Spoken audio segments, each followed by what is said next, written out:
आप सभी का मेरे YouTube चैनल में हार्दिक स्वागत है। आज मैं फिर आपके सामने उपस्थित हूँ एक नई वीडियो लेकर। और आज मैं इस वीडियो में आपको एक कहानी करवा रही हूँ। कहानी है गलता लोहा और जिसके लेखक हैं शेखर जोशी। चलिए सबसे पहले हम शुरू करते हैं शेखर जोशी जी का जीवन परिचय। शेखर जोशी का जन्म 1932 में अल्मोड़ा उत्तरांचल में हुआ था। प्रमुख रचनाएं कोसी का घटवार, साथ के लोग, दाजू, हलवा, नौरंगी बीमार है। ये है इनकी कहानी संग्रह। और इन्होंने एक शब्द चित्र संग्रह लिखा है, वह है एक पेड़ की याद। सम्मान पहल सम्मान से इसे सम्मानित किया गया है। पिछली सदी का 6वां दशक हिंदी कहानी के लिए युगांतकारी समय था। एक साथ कई युवा कहानीकारों ने अब तक चली आती कहानियों के रंग ढंग से अलग तरह की कहानियां लिखनी शुरू की और देखते देखते कहानी की विद्या साहित्य जगत के केंद्र में आ खड़ी हुई। उस पूरे उठान को नाम दिया गया नई कहानी आंदोलन। इस कहानी के बीच उभरी हुई प्रतिभाओं में शेखर जोशी का स्थान अन्यतम है।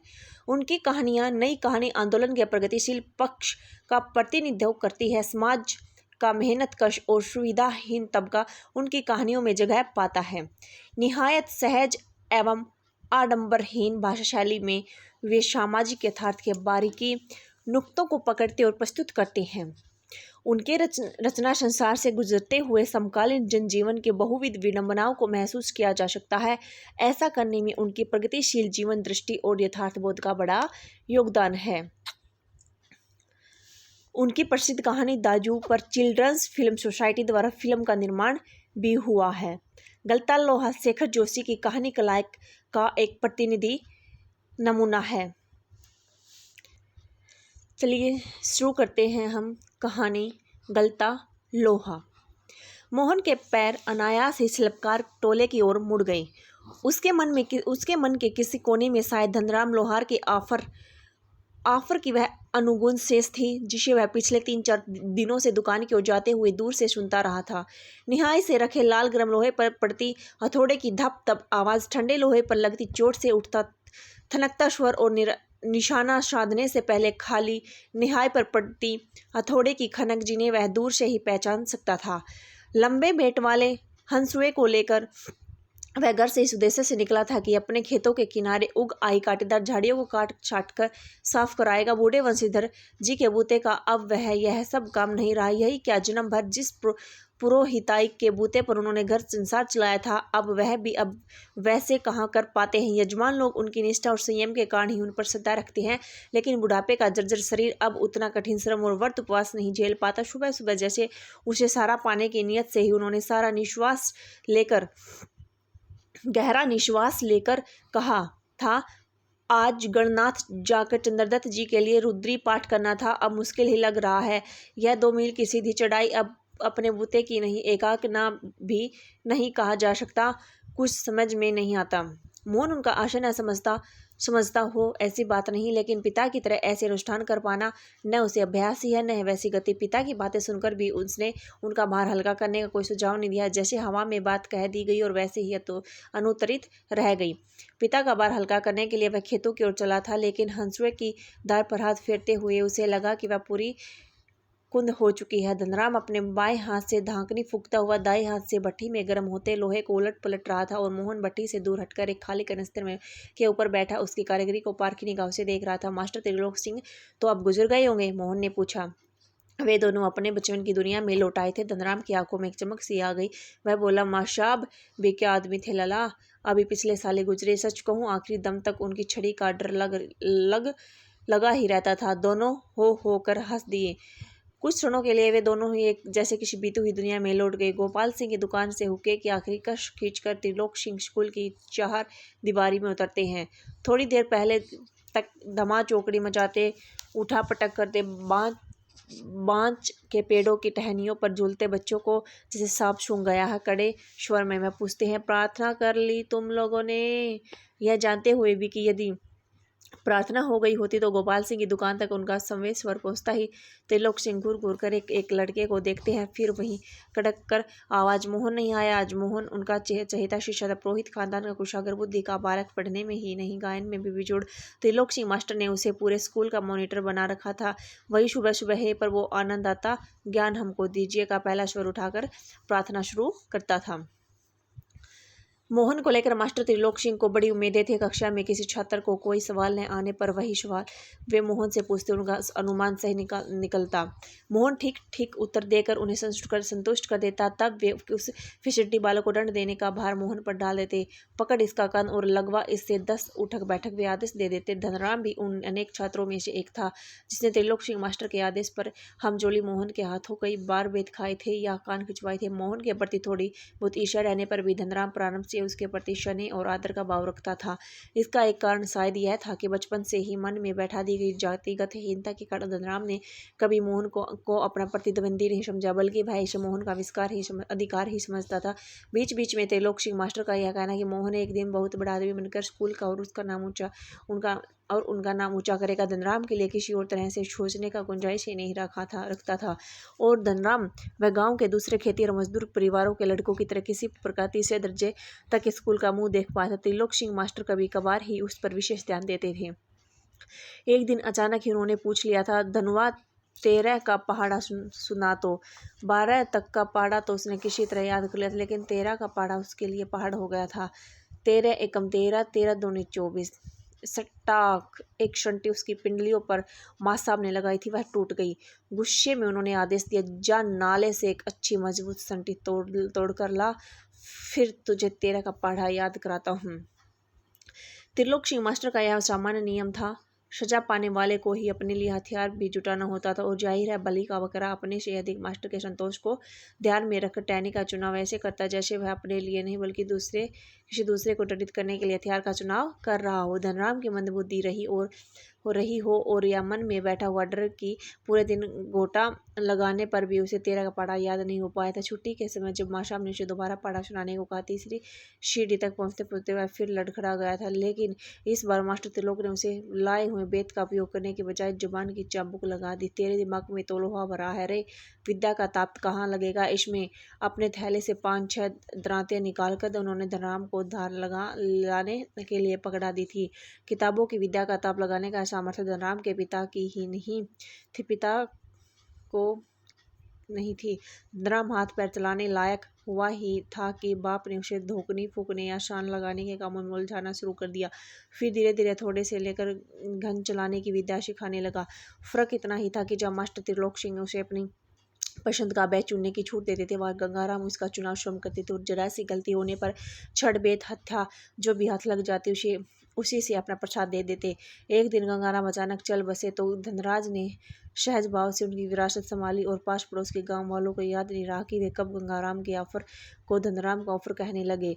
प्राइमरी स्कूल की सीमा लांघते ही मोहन ने छात्रवृत्ति प्राप्त कर त्रिलोक सिंह के मास्टर की भविष्यवाणी को किसी हद तक सिद्ध कर दिया। तो साधारण हैसियत वाले यजमानों की पुरोहिताई करने वाले वंशीधर तिवारी का हौसला बढ़ गया, और वे अपने पुत्र को पढ़ा लिखा कर बड़ा आदमी बनाने का स्वप्न देखने लगे। पीढ़ियों से चले आ रहे आते पैतृक धंधे ने उन्हें निराश कर दिया था। दान दक्षिणा के बूते पर वे किसी तरह परिवार का आधा पेट भर पाते। मोहन पढ़ लिखकर वंश का दारिद्र्य मिटा दे यह उनकी हार्दिक इच्छा थी, लेकिन इच्छा होने पर भी सब कुछ नहीं हो जाता। आगे की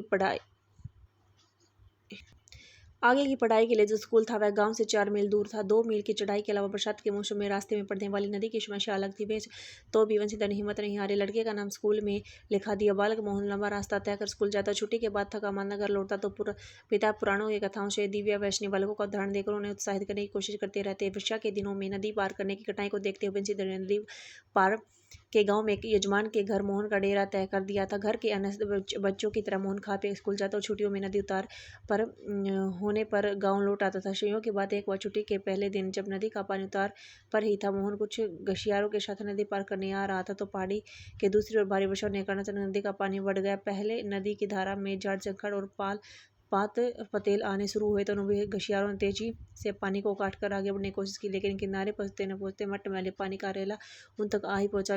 वे लोग किसी प्रकार कुशल इस पार पहुंचने क्लोस के इस घटना के बाद वंशीधर घबरा गए और बच्चे के भविष्य को लेकर चिंतित रहने लगे। बिरादरी के एक संपन्न परिवार का युवक रमेश उन दिनों लखनऊ से छुट्टियों में गांव आया हुआ था। बातों बातों में वंशीधर ने मोहन की पढ़ाई के संबंध में उसे चिंता प्रकट की तो उसने न केवल अपनी सहानुभूति जताई बल्कि उन्हें सुझाव दिया कि वे मोहन को उनके साथ ही लखनऊ भेज दे। घर में जहाँ 4 प्राणी हैं, एक और बढ़ जाने से कोई अंतर नहीं पड़ता, बल्कि बड़े शहर में रहकर वह अच्छी तरह पढ़ लिख सकेगा।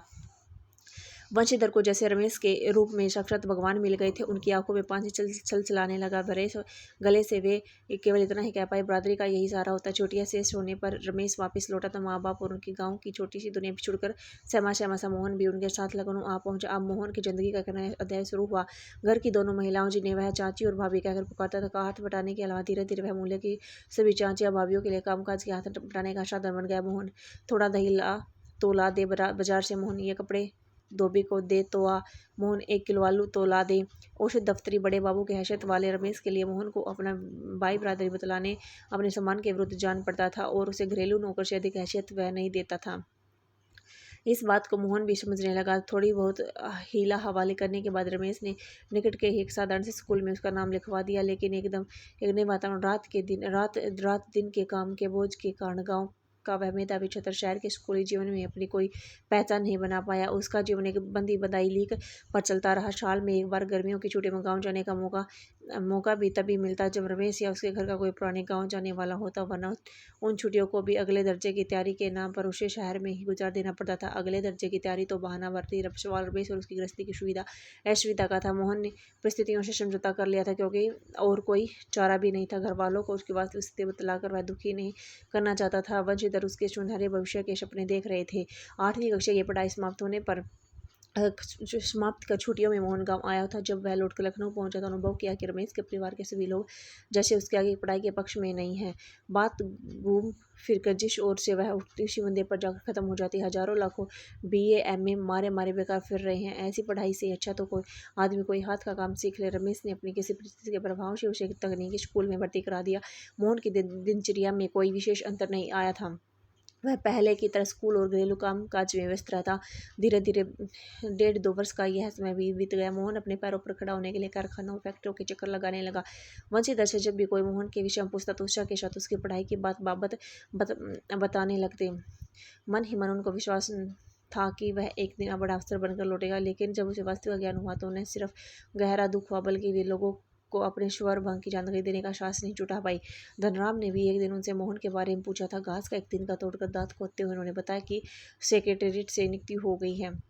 से गरीबी भाग्य परीक्षाएं देकर वह बड़े पद पर पहुंच जाएगा। धनराम को त्रिलोक मास्टर सिंह की भविष्यवाणी पर पूरा यकीन था। ऐसा होना ही था। उसने सोचा, दांतों के बीच में तिनका दबाकर ऐसा तबाशण का दोष न लगने का संतोष लेकर वंशीधर आगे बढ़ गई। धनराम के शब्द मोहन लाल बचपन ही बड़े बुद्धिमान थे। उन्होंने बहुत देर तक कचोटते रहे।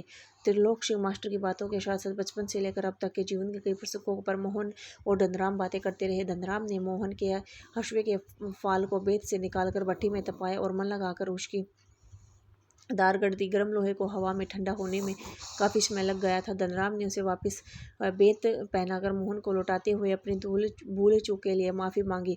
बेचारे पंडित जी को तो फुर्सत नहीं मिलती रहती, लेकिन किसी के हाथ भिजवा दे तो मैं तत्काल बना देता। मोहन ने उत्तर में कुछ नहीं लिखा, लेकिन हसुए को हाथ में लेकर वह फिर वही बैठा रहा, जैसे वापस जाने की कोई जल्दी न हो।